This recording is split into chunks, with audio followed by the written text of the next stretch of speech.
Namo Buddhaya, Namo Amitabha. Hello everyone. So today I feel like talking about the Threefold Training in Buddhism. So the Threefold Training is an important core principle in Buddhism. Regardless of which Dharma gate you practice, you should follow the Threefold Training. So the Threefold Training includes first the precepts, sila, or morality, moral principles, and second, concentration or meditative concentration, and third, wisdom or prajna. So the Threefold Training is a progressive practice in Buddhism, and it's extremely important also for Pure Land practitioners as well. So first, sila, precepts or moral principles. So some people think, I don't want anything to restrain my freedom. I want to be like YOLO, to do what I want. So precepts are not here to actually restrain us. They may look like so on the surface, but the essence of precepts is actually to help us to set our mind free. Right? It's only when we follow the right conduct, when we can purify our body, speech, and mind, then we can be more free. And through precepts, it can give rise to meditative concentration. So only through following the right conduct to purify our mind, then it's much easier for us to enter into meditative concentration. So precepts, it's a way to sort of cleanse our body, speech, and mind, and to better prepare us into meditative concentration. So for lay Buddhists, usually one observes the 5 precepts, which are no killing, no stealing, no sexual misconduct, no lying, and no intoxicants or anything that could cloud the mind.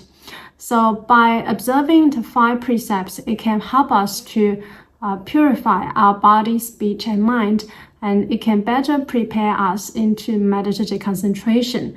And sometimes there are also the 8 precepts, and also the Bodhisattva precepts. So many different kinds of precepts in Buddhism. Depending on your studies, your level, you can choose to observe these precepts. Of course, for beginners, there is no absolute requirement that you must follow the precepts. But as you progress further on the path, then it's definitely highly recommended for you to follow the precepts. And precepts are not only about following the external rules. The essence of observing the precepts is actually to help us gathering the mind, to restraining, to collecting the mind, taming its scattered tendencies. So the essence of observing the precepts is actually to tame the mind. When we can tame the monkey mind, that's when we can better enter into meditative concentration. At the beginning, for beginners, you may choose to observe the 5 precepts. The 5 precepts we discussed before, it's to prohibit you from doing something that's not good. At the beginning, you may think all these precepts are about telling you not to do something, not to do something. If you do it, then you're breaking the precepts. But if you go into a higher stage, like for instance, if you observe the Bodhisattva precepts, then to not do something, it's also considered breaking the precepts.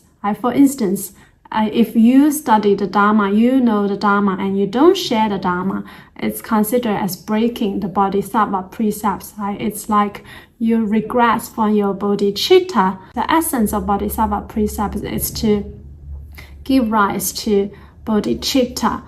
And if you have the opportunity to share the Dharma to others, and if you don't, it's also considered as breaking the precepts. So initially, the precepts are about prohibiting you from doing something. And later on, if you don't do something, it's also considered as breaking the precepts. For those who observe the Bodhisattva precepts, and you will know what I'm talking about. Okay, and second is meditative concentration. If you observe the precepts, you can tame the monkey mind, then it's much easier for you to enter into meditative concentration. For Nianfo practitioners, it's much easier for you to single-mindedly Nianfo. It's important that when we Nianfo, we can also be single-minded.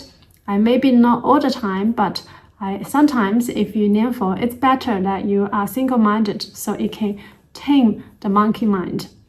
And why is meditative concentration so important in Buddhism, regardless of which Dharma gate you might practice? Because it is through meditative concentration then wisdom arises.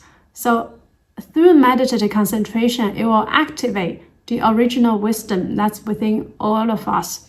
To say wisdom is maybe slightly incorrect, or people can misunderstand and think, oh, it's just wisdom. But when we talk about wisdom in Buddhism, we mean this great wisdom, the transcendent wisdom, the wisdom of prajna paramita, prajna, emptiness, shunyata. So it's the wisdom that's able to perceive the true nature of the reality, which is as it is, the thusness, suchness of the true nature of reality. The wisdom of emptiness, to understand that all things are empty of inherent existence. So it's this kind of wisdom we are talking about, this transcendent wisdom we are talking about. And it is through meditative concentration one can give rise to wisdom. When one has this transcendent wisdom, then one can transcend all sufferings in life. For Pilgrimage practitioners, if you obtain this meditative concentration, you can single-mindedly Nianfo, and slowly it can activate the original wisdom that's within all of us. For Pilgrimage practitioners, is that you can perceive everything is actually infinite light, infinite life. The true meaning of Amitabha Buddha, which is also the true nature that's within all beings. Okay, so may all beings hear the name of Amitabha Buddha and attain rebirth in the land of ultimate bliss. Namo Amituofo Buddha, Namo Amituofo.